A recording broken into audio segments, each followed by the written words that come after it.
Muy buen día santo, muy buen día sábado para todos, bienvenidos. Último sábado del año, ¿cuánto? Del año 2025, último sábado de este año que ha sido muy intenso, ¿verdad? Nosotros que pasamos un congreso hace tan poco, fue más intenso de lo que a lo mejor para otros. Y hemos sido muy bendecidos y le agradecemos eso al Señor. Y bueno, tenemos hoy un día especial porque es un día de sol, sin lluvias. Teníamos ya varios días de mucha lluvia y creo que a partir de mañana comienza de vuelta unos cuantos días más. Pero bueno, el Señor hoy ha querido que este sea un día soleado, así que le agradecemos al Señor por esto. A pedido de un hermano especialmente, que durante la semana me insistió una y otra vez de que grabáramos lo que faltó de la quinta trompeta el sábado anterior, ¿se acuerdan? Yo les había dicho que iba a parar ahí, que les dejaba la tarea a ustedes, que terminaran de hacer el estudio. No sé cuántos lo hicieron. ¿Cuántos hicieron personalmente el estudio de la quinta trompeta hasta el fin? Porque habíamos quedado casi por la mitad nada más. Entonces, yo creo que después de tanta insistencia, es la voluntad de Dios que la termine. Porque si no, no hubiera sido así. No hubiera entendido yo que era necesario que escuchemos otra vez, o por lo menos terminar la quinta trompeta del capítulo 8 de Apocalipsis. Estamos haciendo esta serie simplemente para ubicarnos en la profecía, en esta profecía de las trompetas, ubicarnos en el tiempo para el cual fueron dadas. Y hemos estado analizando y también repitiendo desde aquí que estas trompetas no tienen un doble cumplimiento al final de la historia, como se ha estado enseñando hasta ahora, porque sí tiene un cumplimiento pasado y tiene un cumplimiento presente y llega hasta el mismo fin del tiempo. Entonces, es por eso que nos hemos dedicado a analizar las trompetas de acuerdo a la palabra de Dios y al libro recomendado por la sierva de Dios del pastor Urias Smith, escrita en los mismos tiempos contemporáneos con ella, ¿verdad? Era contemporáneo con la sierva de Dios de Elena de White y también un pionero dentro de las filas del adventismo. Entonces entendemos que Dios usó a este hombre para poder aclarar muchas de las cosas que hoy no tienen respuesta por los hombres que tratan de explicar con sus propias ideas lo que significa las trompetas. Para poder llegar a una comprensión más amplia, también debemos entender una cosa, que tanto las iglesias, que son 7 periodos, los sellos, que son 7, y las trompetas, que son 7, ¿cómo marchan? ¿Cómo van? De acuerdo al conocimiento de ustedes, que me lo pueden decir así rápidamente. ¿Cómo van? Paralelas, muy bien. No es que primero están las 7 iglesias, después vienen los 7 sellos y después las 7 trompetas al final, sino que inician y terminan juntas. Y esto es muy importante que ustedes lo consideren así. ¿Por qué? Cuando termina las 7 iglesias, o sea, luego de la sexta, ¿qué viene? ¿Cómo se llama esa iglesia? La Odisea. ¿Y qué representa el nombre de la Odisea? Juicio. O sea que es la iglesia del juicio, y el juicio se da al final, ¿verdad? Del periodo de las 6 o de las 7 iglesias, la última es el juicio. Y con respecto a los sellos, ¿qué aparece en la Escritura? ¿Quieren leer? Vamos a ir un ratito allí para tener en cuenta esto. Vamos a Apocalipsis 6:12. Apocalipsis 6:12. Miren qué interesante, porque está hablando del sexto sello. Ya habían pasado 5. Apocalipsis 6:12 dice: miré cuando abrió el sexto sello y aquí hubo un gran terremoto, y el sol se puso negro como tela de silicio, y la luna se volvió toda como sangre, y las estrellas del cielo cayeron sobre la tierra como la higuera deja caer sus higos cuando es sacudida por un fuerte viento. Ahora les pregunto, ¿esto pasó en la historia o está para adelante dentro de los sellos? ¿Está para adelante? ¿Sí? ¿Cómo? ¿En qué momento van a caer, en qué momento va a oscurecer el sol, van a caer las estrellas y la luna va a quedar roja como sangre? A eso me refiero. Esto está en el pasado, no es presente, está en el pasado. Porque esto en los años de 1700 y 1800 ya ha tenido su cumplimiento. En la historia lo podemos corroborar. Hoy que tenemos el Google, fácilmente lo podemos encontrar. Los que no tienen y tienen el libro El conflicto de los siglos, por ejemplo, ahí se lo puede explicar claramente.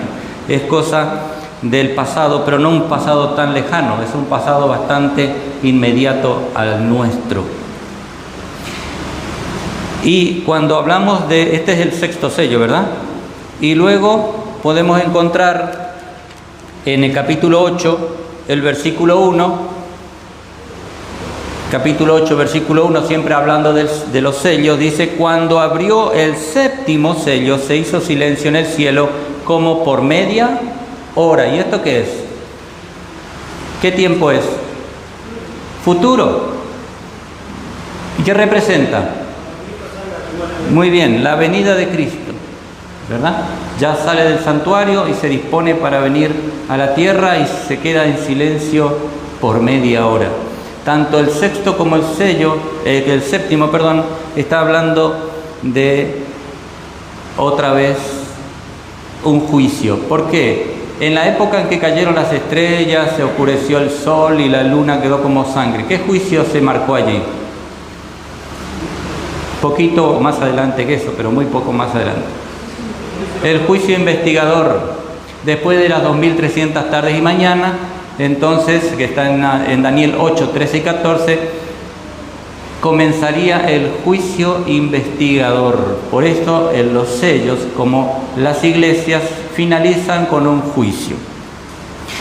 Y para ver la séptima trompeta vamos a buscar el capítulo 10, el versículo 7 de Apocalipsis, que dice lo siguiente: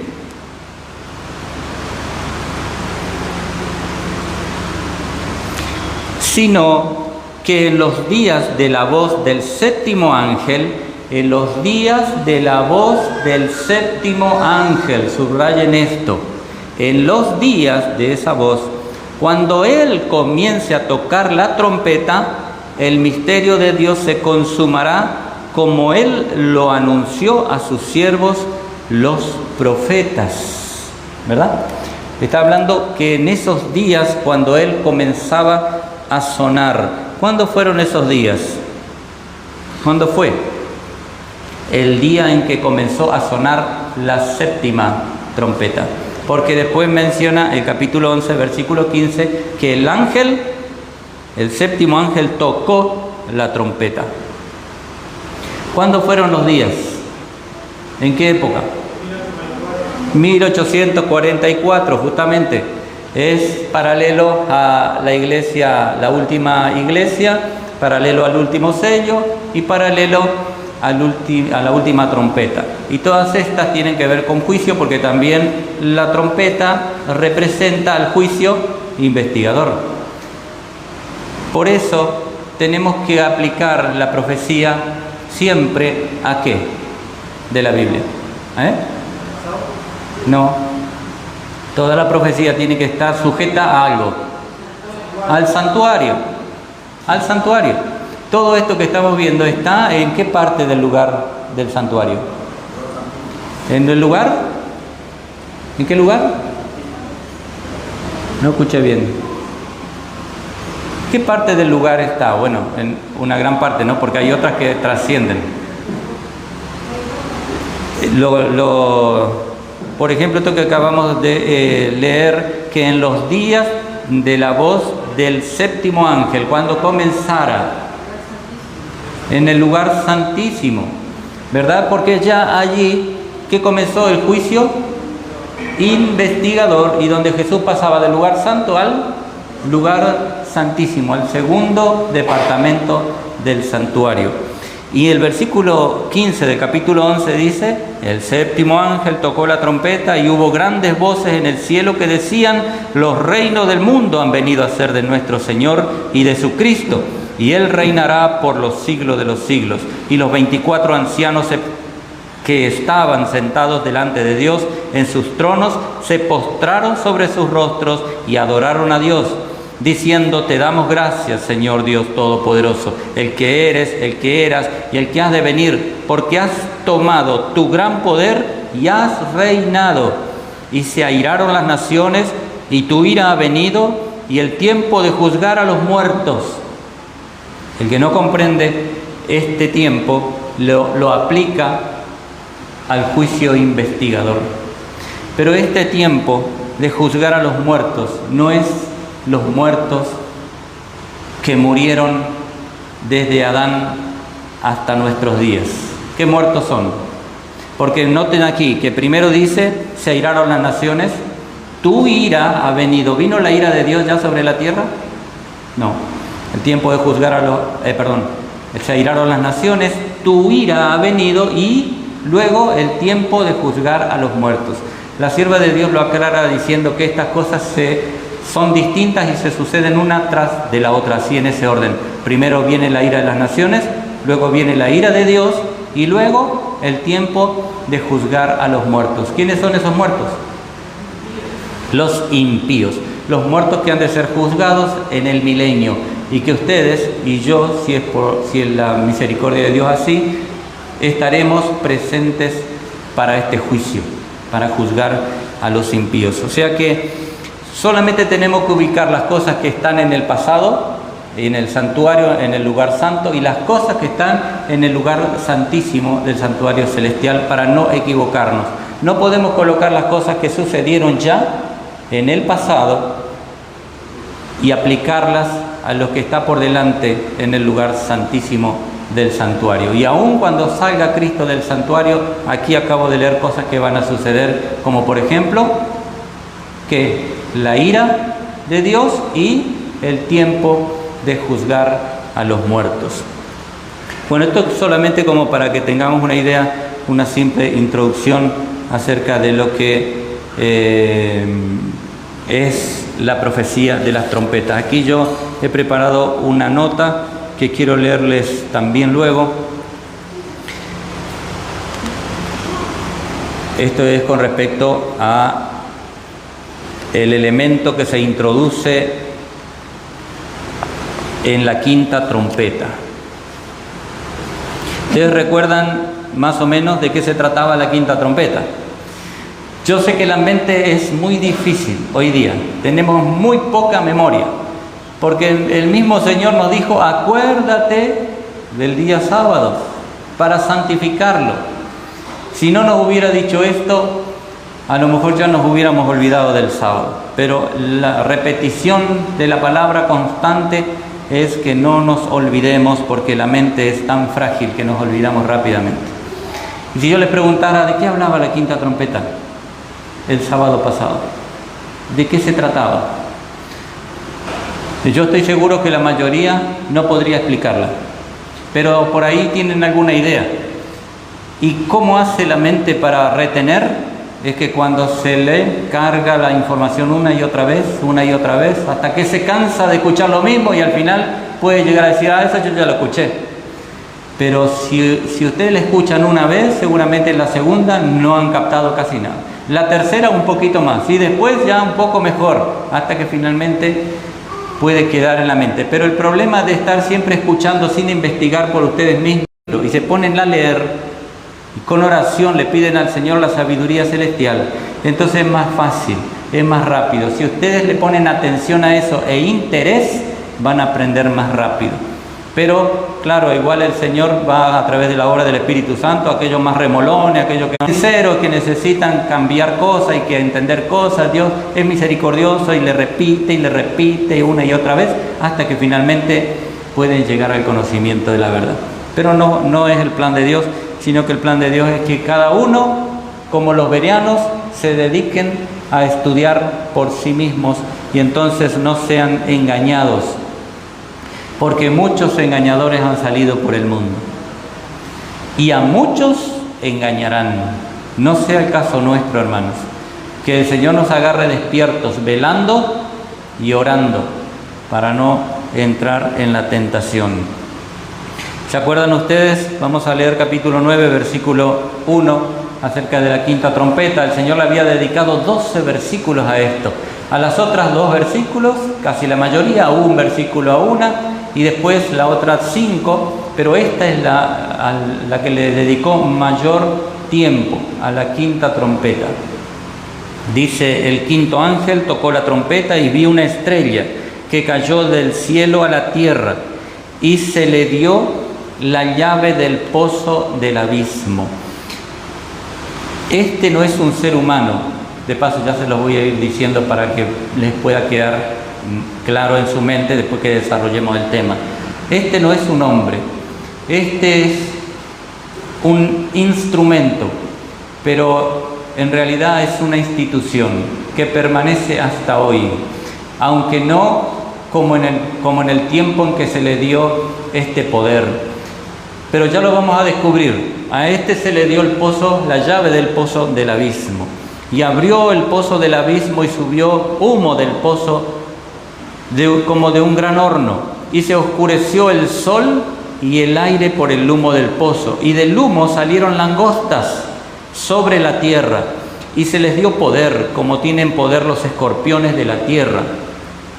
Y se les mandó que no dañasen a la hierba de la tierra, ni a cosa alguna verde, ni a ningún árbol, sino solamente a los hombres que no tuviesen el sello de Dios en sus frentes. Solamente para tener una introducción nada más, estoy leyendo, pero este detalle es muy importante que ustedes siempre lo tengan presente, que el mandato era no que dañasen a los hombres que tenían el sello, sino a los que no tenían, ¿verdad? Una mala interpretación de esta trompeta la lleva hacia el futuro, cosa que ya estaba en el pasado, la lleva al futuro y piensan que este sello es el que se coloca sobre los que han de pasar vivos a la eternidad. ¿Cómo se llama ese sello? ¿Cómo lo llama el espíritu de profecía a este sello? Al sello del Dios viviente, o el sello del Dios vivo, muy diferente a los otros sellos mencionados en la Escritura. Ahora, ¿por qué se le dio autoridad a este que tenía la llave del pozo del abismo y que salieran todas estas langostas y que fuesen a dañar a los que no tenían el sello de Dios? ¿Qué representa el sello de Dios en la Biblia? Antes de que termine la gracia, ¿qué representa? ¿Cómo lo representa la Biblia al sello de Dios? ¿Con qué palabra? Y les di mis sábados, que sean por señal o sello entre mí y vosotros. ¿Dónde está escrito eso? ¿Cómo? Ezequiel, muy bien. Capítulo 3 y capítulo más 20. Muy bien. Capítulo 20, 12. Allí dice que les daba el sábado por señal, ¿verdad? Muy bien. Pero hay otro sello que, si mal no recuerdo, y ustedes me van a ayudar en esto, está en Efesios capítulo 1, sí, aquí está. Efesios capítulo 1, en el verso 13, dice lo siguiente: En él también vosotros, habiendo oído la palabra de verdad, el evangelio de vuestra salvación, y habiendo creído en él, fuisteis sellados con el Espíritu Santo de la promesa. Fuisteis sellados. Este sello se coloca en las mentes de todos aquellos que reciben al Señor, que guardan sus mandamientos y de repente se mueren. ¿Fueron sellados o no? Claro. Desde Adán hasta aquí, o desde Abel, que fue el primero que murió, hasta nuestros días, todos los que han aceptado a Cristo, entendieron los mandamientos, entendieron su palabra, la guardaron y se murieron, fueron sellados y están siendo juzgados con el juicio de los muertos, justamente que comenzó en el año de 1844, cuando el Señor pasa del lugar santo al lugar santísimo. Todos los que están descansando pasan por el juicio de los muertos. Pero el sello que vamos a ver más adelante en otros estudios, que habla acerca del sello del Dios viviente o el sello del Dios vivo, son los que reciben, los que no van a morir, los que pasan de este mundo a la eternidad sin ver la muerte. Y ese sello solamente se coloca después que sucede algo sumamente importante en la tierra, que hace la diferencia de aquí para allá y de aquí para allá. ¿Qué es? Ustedes lo saben, estoy seguro de eso. ¿Cómo? No sean tímidos, hablen porque yo sé que saben. Es la ley dominical, hermanos. Esto es lo que estamos esperando. El mundo sabe de esto, se está trabajando mucho para eso. Y entonces va a ser la gran prueba por la que tengan que pasar todos los hijos de Dios en esta tierra. No hay otra prueba semejante considerada por la palabra como aquella donde ustedes tienen que definir entre que guardan los mandamientos de Dios o los mandamientos de los hombres. ¿Es una prueba o no es una prueba esta? Cuando si no hacen lo que los hombres dicen, no podrán comprar ni vender, de acuerdo a Apocalipsis 13. ¿Es la gran prueba para el mundo entero? Claro, hermanas, y no van a recibir el sello del Dios vivo hasta tanto nos confirmen por la fe que ustedes están de parte del Señor, aunque se desplomen los cielos. Porque si no cualquiera, ¿verdad? Hoy día ya tenemos el sello del Dios vivo, ya estamos siendo sellados, pero cuando venga la gran prueba, ¿qué prueba va a ser para mí? Ya estoy sellado, yo ya no puedo pecar, yo ya no puedo ir para atrás. Entonces tiene que suceder una prueba, como fue siempre que Dios mandó un juicio, pone pruebas para el pueblo, los zarandea. ¿Se acuerdan lo que pasó en 1844? Vino, antes de comenzar el juicio, ellos predicaron la venida de Cristo, Él iba a pasar al lugar santísimo, ellos predicaron la venida de Cristo, el mundo entero se había convertido supuestamente, pero ¿qué había pasado? Un chasco.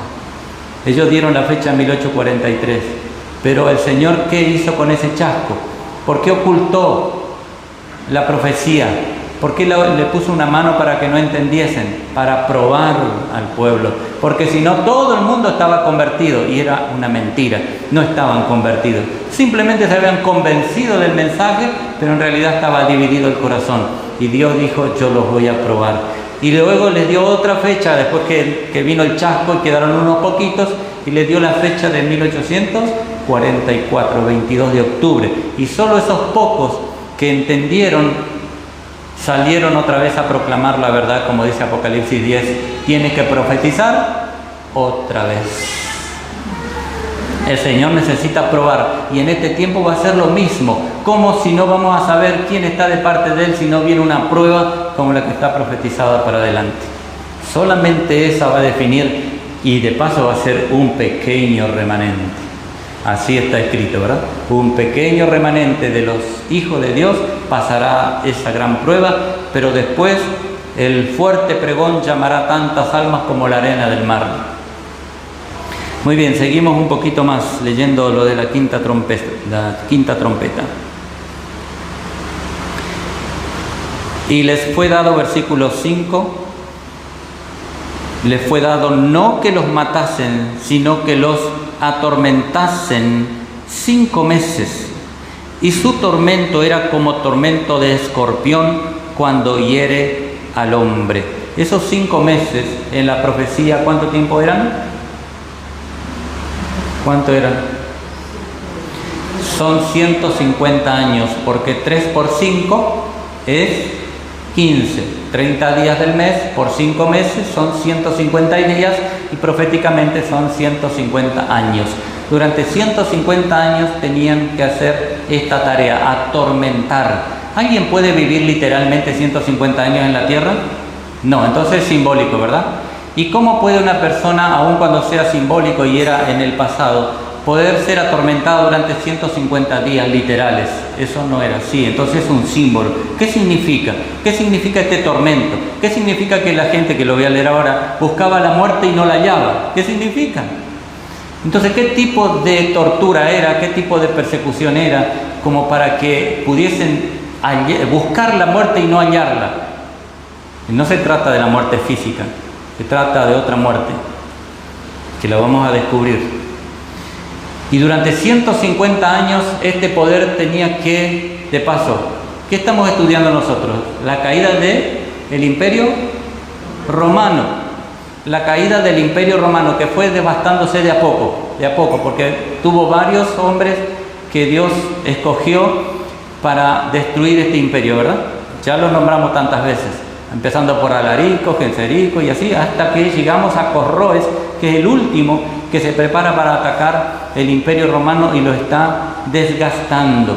Ahora entra otro elemento. ¿Se acuerdan que habíamos hablado de que era una falsa religión? ¿Quién era? ¿Quién introduciría esta falsa religión?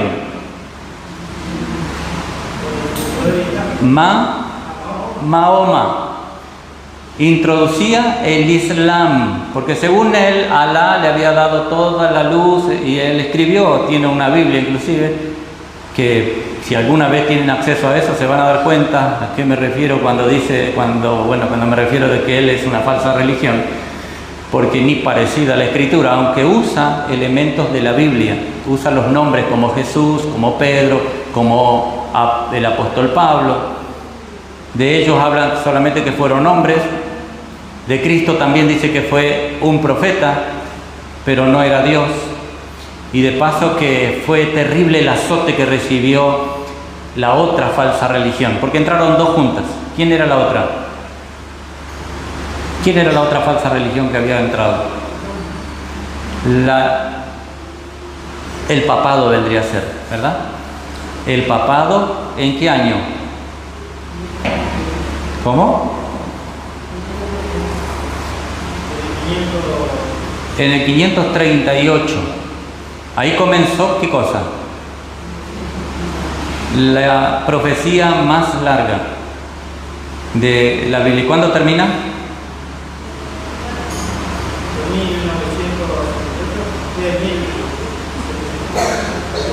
Bueno, vamos a ver, si alguien tiene de las 2300 tardes y mañanas, ¿en qué fecha comenzó esto? ¿En el 400? Muy bien, ahí estaba el detalle que me faltaba. Entonces, miren, ¿desde cuándo comienza a funcionar esta iglesia falsa? Pero en realidad comenzó antes. ¿Por qué? ¿Cuándo fue la aceptación del cristianismo con el paganismo? ¿En qué año? ¿En qué año? No. ¿Cuándo es que Constantino sacó su primera ley dominical? En el 321. Saca Constantino la ley dominical, pero para eso ya estaban aliándose los cristianos con este poder mezclado entre verdad y error, porque Constantino había aceptado parte del cristianismo, pero el cristianismo, ¿qué tenía que hacer? Aceptar parte del paganismo. De esta manera se terminó la persecución, pero llegó, o sea que la iglesia fiel del principio llegó a la apostasía. Y el Señor dijo a través del apóstol Pablo que Cristo no vendría sin que antes viniese la apostasía, se manifestase el hijo de perdición. Y a través de este poder hubo una persecución muy larga a los fieles. Pero esta institución pagana cristiana, también sufrió un castigo porque pertenecía al Imperio Romano y el Imperio Romano todavía permanecía en pie.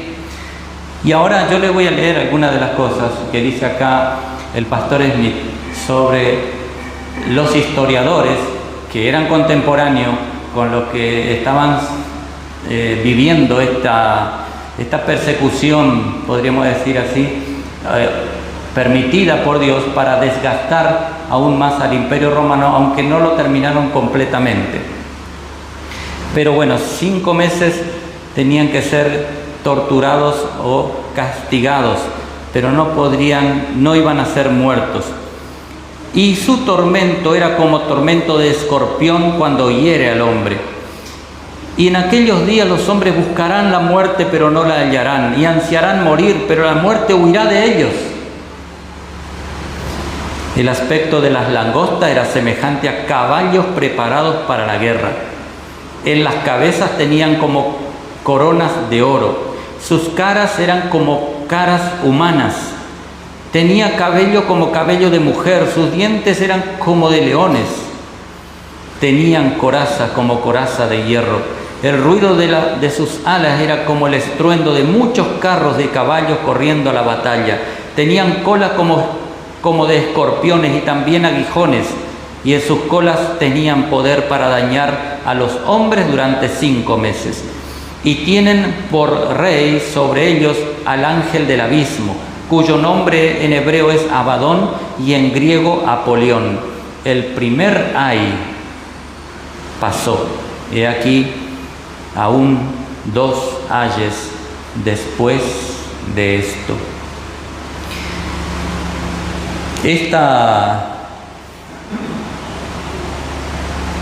institución a la que se refiere aquí no es ni más ni menos que el Islam. Yo tomé una nota aquí, aunque no sé el hebreo, no conozco la pronunciación de algunas palabras de ellas, voy a mencionar igual así como yo la he anotado. Seguramente alguno que pueda saber el hebreo y que está mirando a través del Facebook después hasta puede llegar a corregir esto, y a mí me gustaría que así sea, que lo pueda escribir correctamente a las palabras que voy a pronunciar, como para que confirme si lo que este hombre del cual yo saqué esta referencia dice lo correcto o lo incorrecto.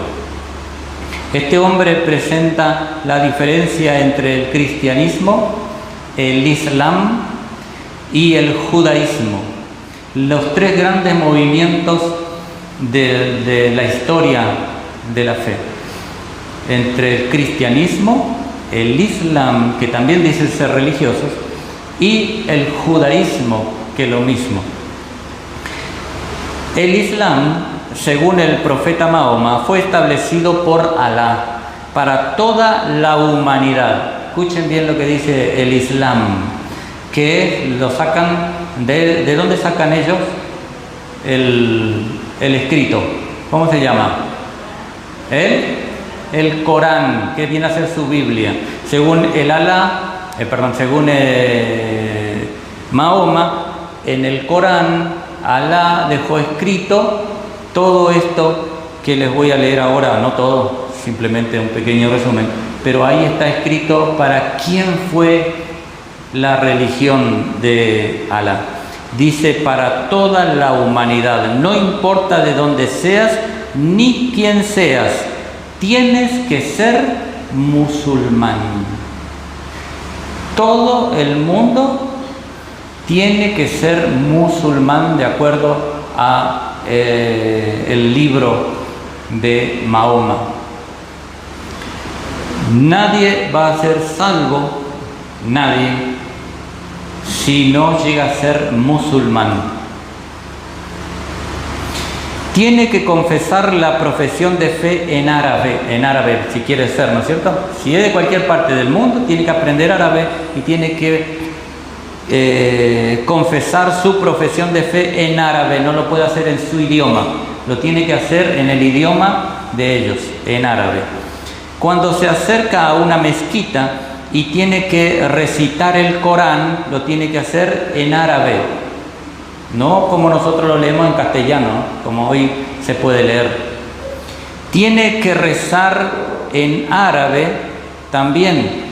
Sus oraciones no pueden ser en el idioma en el que vive, en cualquier país. Aun cuando fuera de aquí, de la Argentina, tiene que aprender el idioma y tiene que confesar públicamente en árabe, tiene que leer en árabe, tiene que rezar en árabe. Y él termina diciendo, parece que Alá solo habla en árabe, ¿no? No tiene otro idioma que entienda. Por eso todos se tienen que dirigir a él en su idioma. No puede entender a otros de otros idiomas. Interesante que Dios, raro.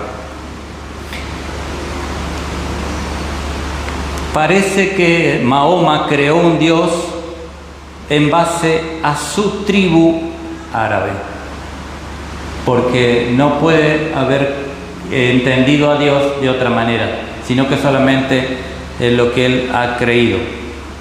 Con el judaísmo pasa exactamente lo mismo, con el hebreo. Con el hebreo. Entre los judíos pasa exactamente lo mismo. Cuando un judío se levanta, tiene que recitar sus oraciones en hebreo, y yo anoté aquí el shaharí, la oración de la mañana. Si está mal pronunciada, porque este muchacho hablaba muy rápido, es muy difícil entenderlo, entonces para mí me quedó así: shaharí o taharí, de acuerdo a lo que ellos entienden. Él lo tiene que hacer por la mañana y en hebreo, solo en hebreo. Cuando el tefilín recita sus oraciones, también lo tiene que hacer en hebreo. Se coloca el tefilín, parece que dice acá, ¿no? Se coloca el tefilín, que no sé qué es, y tiene que recitar entonces sus oraciones en hebreo. En la sinagoga, cuando se lee la Torá, que es el libro de ellos, se tiene que leer en hebreo. No se puede llevar otra traducción, solo en hebreo. Como si Jehová hablase solo en hebreo. Sin embargo, nos invita a que vayamos a Apocalipsis un instante, capítulo 7, y versículo 9, dice lo siguiente: después de esto miré, y he aquí una gran multitud, la cual nadie podía contar, de todas naciones y tribus y pueblos y lenguas, que estaban delante del trono en la presencia del Cordero, vestidos de ropas blancas y con palmas en las manos. Esta es la gran diferencia entre el cristianismo con el judaísmo y el islam. El cristianismo tiene al Dios Jehová de los ejércitos, que acepta de todas las naciones, de todas las tribus, de todos los pueblos, de todas las razas, para ser salvos. No solamente árabe, no solamente judío, sino que el Evangelio se extendió a todas las naciones.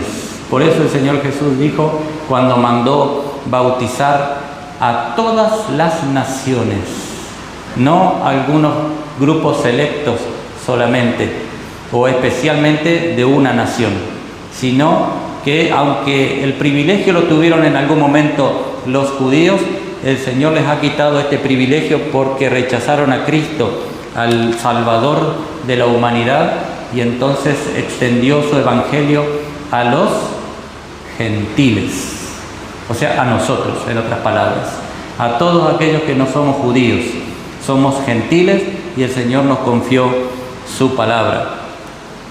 Muy bien, sigo leyendo aquí entonces, de paso, como para tener una noción nada más.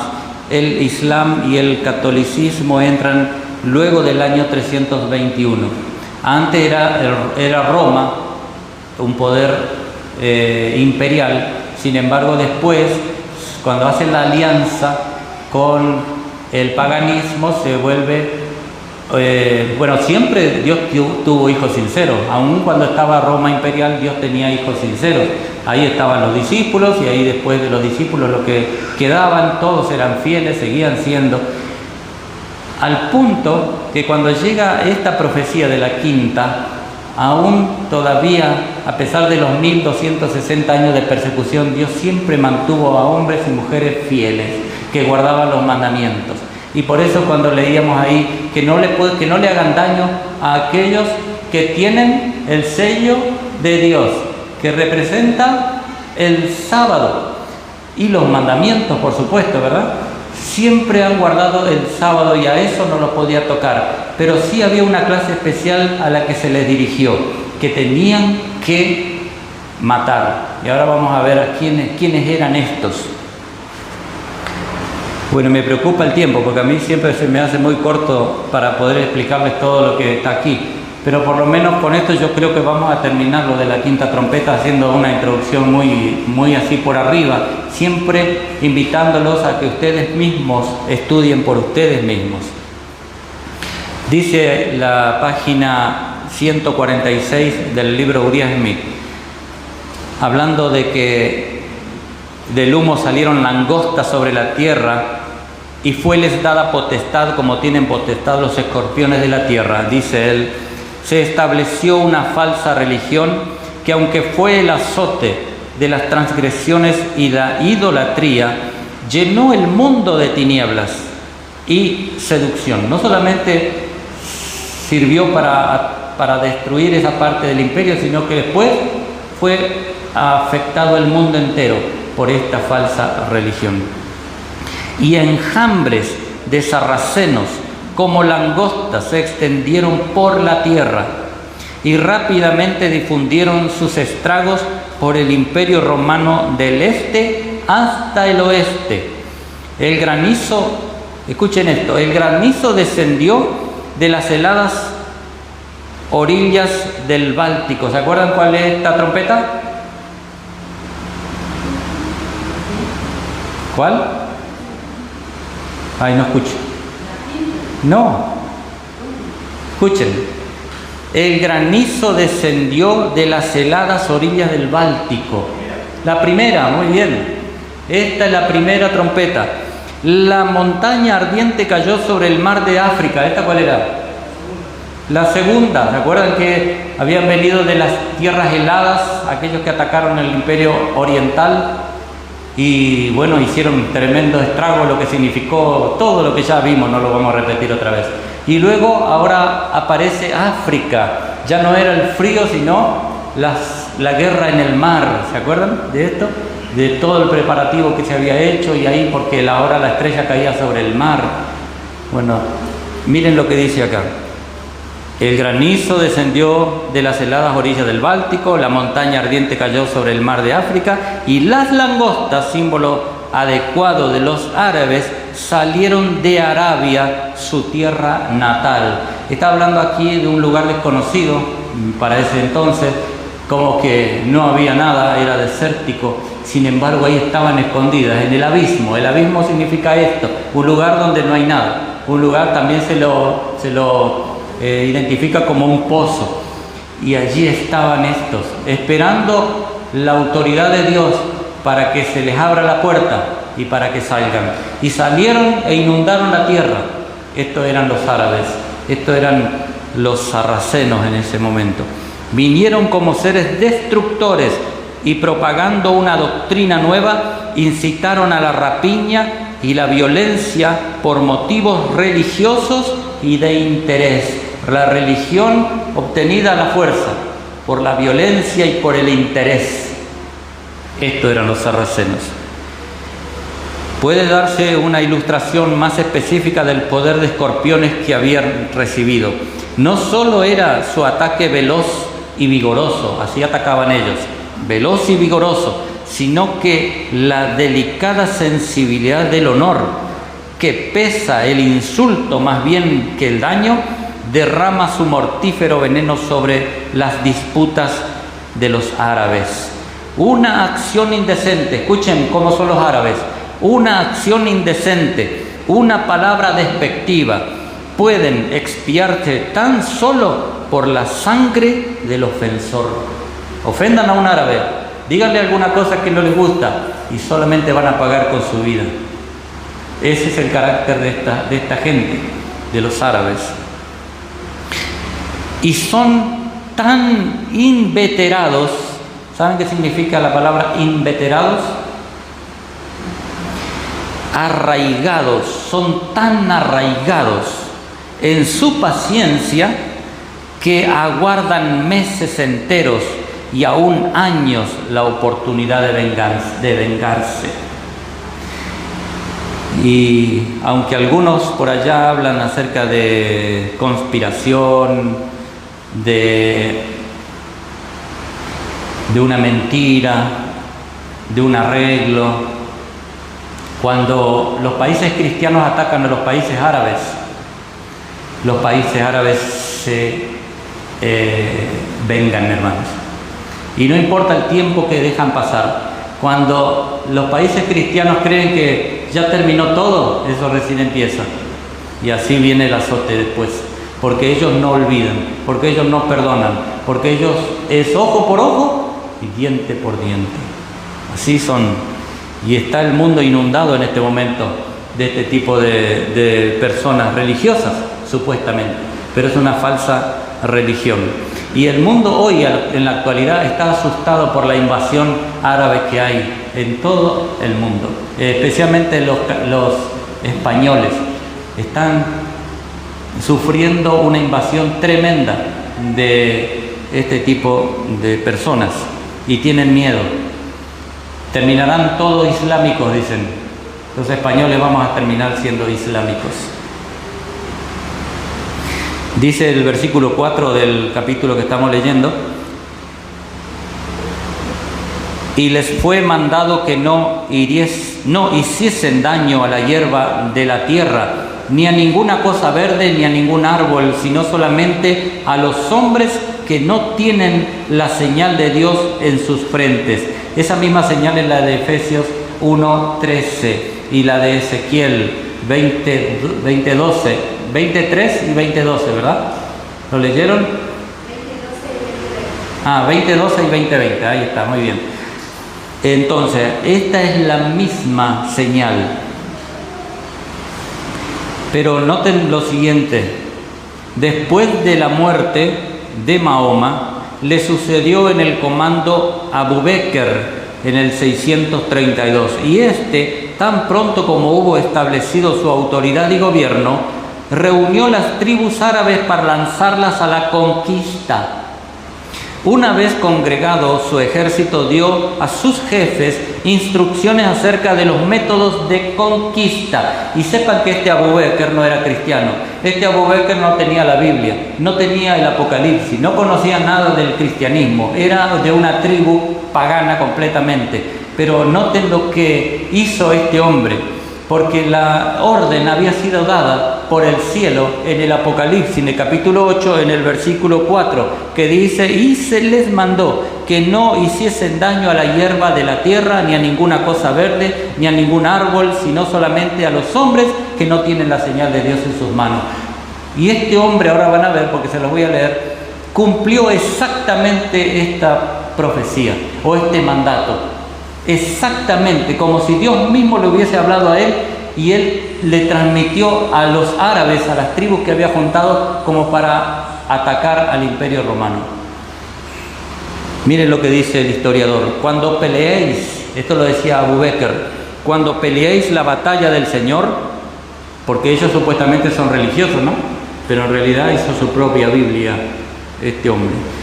Cuando peleéis la batalla del Señor, portaos varonilmente, sin dar la espalda, pero no se manche vuestra victoria con la sangre de mujeres ni niños. Le prohibió a todo el ejército árabe que no maten ni a mujeres ni a niños. No destruyáis las palmeras, ni queméis los campos de cereal. No cortéis árboles frutales, ni hagáis daño al ganado. Matad solo lo que necesitáis para comer. Hasta eso. Si tienen ganados, Si ustedes tienen hambre, maten algún animal y pueden comer de eso, pero no destruyan al ganado, ni a los árboles frutales. Cuando hacéis un pacto o convenio, cumplidlo fielmente y respetad siempre vuestra palabra.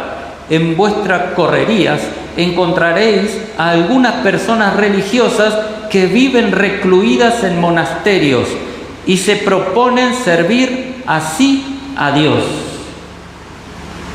Estos no eran los falsos que van a aparecer inmediatamente. ¿Saben quiénes eran estos? Los que tenían el sello de Dios, los fieles que permanecían todavía de parte de Dios. Y miren lo que dice: dejadlas en paz. A ellos no los toquéis, dejadlos en paz. No las matéis ni destruyáis sus monasterios. Y hallaréis, ahora sí, y hallaréis otra clase de personas que pertenecen a la sinagoga de Satanás, que tienen la coronilla afeitada. ¿Qué le hace? ¿Qué representa esto? No afeitada la coronilla, solo la coronilla. ¿Vieron alguna vez algunos así? Dentro de los religiosos estoy hablando, ¿no? No son los judíos. Los judíos se ponen el kipá, que es un sombrerito, pero estos otros se afeitaban al centro de la cabeza, casi completo, le quedaba solamente una línea nada más, pero era a propósito, no es que se le caía como a mí naturalmente el pelo, sino que se lo afeitaban a propósito. ¿Saben qué? Dice acá: a estos partidles ciertamente el cráneo. Esa era la religión falsa, la que había aceptado el paganismo y el cristianismo, de la cual salió el hombre de pecado, el hijo de perdición, y la institución romana, católica, apostólica y romana. Pero hay fieles entre ellos. Aún en aquel tiempo había gente que no se mezcló con ese cristianismo pagano, pero guardaban los mandamientos del Señor, y eran unos pocos, y a ellos se les dio la orden: no le toquéis.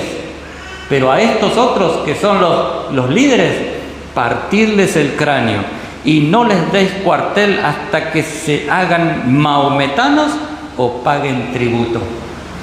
Tenían que decidir, ¿no? No quieren hacer nada, los mataban.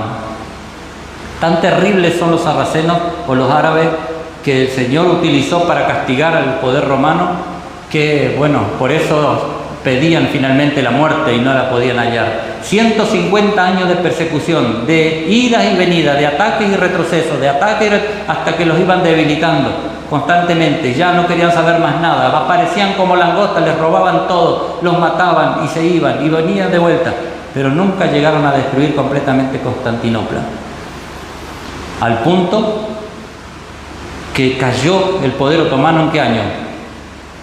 ¿Alguien lo sabe? ¿Cómo? ¿1800 cuánto? No se escucha de acá, 1840, hermano. Así está escrita en la historia y en la profecía, que el poder otomano cayó en 1840 recién. Pero que había caído el Imperio Romano para cuando cayó el Imperio Otomano. Como imperio sí, por supuesto, ¿verdad? Pero siempre quedó una parte que permanece hasta hoy. Ni en la profecía ni en la historia se nos dice que las recomendaciones más humanas fueron obedecidas tan escrupulosamente como el feroz mandato. En ninguna parte se ha escuchado que han sido tan fieles a las órdenes humanas como fueron estos árabes para no destruir al pueblo de Dios. Es como que algo lo detenía, algo que le confirmó en su mente: cuidado, no toquen los árboles, no toquen los animales de ellos, no toquen a esos hombres, mujeres y niños, y cuidado con los hombres que guardan los mandamientos de Dios. Una orden específica hecha por un hombre, pero en realidad nosotros sabemos que fue guiado por el Señor. Fue Dios quien usó este instrumento para castigar a los infieles. Y no tengan duda que en este último tiempo Dios obrará de la misma manera. A menos que temamos nosotros lo que nos pueda pasar a los cristianos en el último tiempo, a menos que temamos, es porque olvidamos que cómo Dios condujo a su pueblo en el pasado. Como quiera que sea, las que preceden son las únicas instrucciones que registre Gibón y fueron dadas por Abu Bekr, a los jefes de todas las huestes sarracenas. Las órdenes son tan específicas en su discriminación como la predicción. Es como si el califa mismo hubiese estado actuando en obediencia directa a un mandato superior al de un hombre mortal, y nosotros sabemos que es así. En el mismo acto de salir a pelear contra la religión de Jesús y propagar el mahometismo, en su lugar repitió las palabras que la revelación de Jesús predecía que iba a pronunciar. Justamente esto es lo que le leíamos anteriormente. El sello de Dios en sus frentes. En las observaciones hechas con frecuencia a Apocalipsis, hemos demostrado que el sello de Dios es el sábado del cuarto mandamiento. Eso era el sello al que se refería. No era el sello del Dios vivo que recibirán los que permanecen vivos en el último tiempo. Por eso la interpretación equivocada de utilizar Apocalipsis 7 en el orden como van cronológicamente y decir en Apocalipsis 7 está el sellamiento, el sello del Dios vivo. Y entonces, ¿y qué queda de los demás capítulos? 8, 9, 10, 11, donde están las trompetas. Una interpretación equivocada. El capítulo 7 de Apocalipsis sí habla acerca de los 144.000. Del sello final. No está hablando de esto que ya tuvo su tiempo pasado. Está hablando de los 144.000 que pasan la gran prueba y son sellados para la eternidad y no mueren. Así que, hermanos, ya me llegó la hora, pero espero que de alguna manera se vaya comprendiendo un poquito más cada vez, como para que después finalmente lleguemos al mismo entendimiento. Yo tuve que sinceramente leer no una vez, sino dos, sino tres, sino cuatro, y repetir para que cada vez me quede más claro. Y es lo mismo que tienen que hacer ustedes. Así que terminamos aquí, aunque muchos elementos todavía quedan por el camino, pero no se puede abarcar todo en una hora, ni en una hora del sábado pasado, ni en una hora de este, sino que se necesita mucho más tiempo para desarrollar una sola trompeta, mucho tiempo, pero en un sermón no se puede hacer porque las mentes se cansan, ya no reciben más, y entonces lo mejor es detener cuando la hora es la hora. Y en este caso ya hemos cumplido nuestro horario.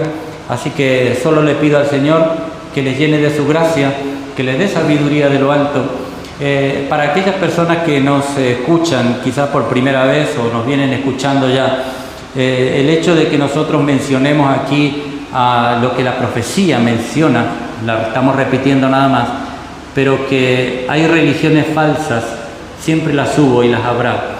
No es para que se ofendan los que escuchan y que pertenecen a esas religiones, sino que solamente para que entiendan, que comprendan la verdad de Dios en la palabra de Dios y salgan de Babilonia, que Babilonia significa confusión.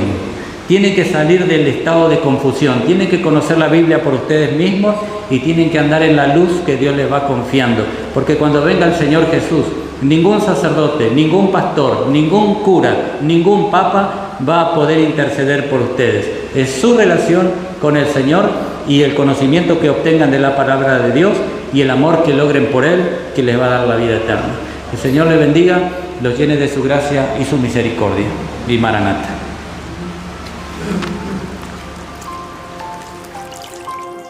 Fundación El Faro, alumbrando tu senda.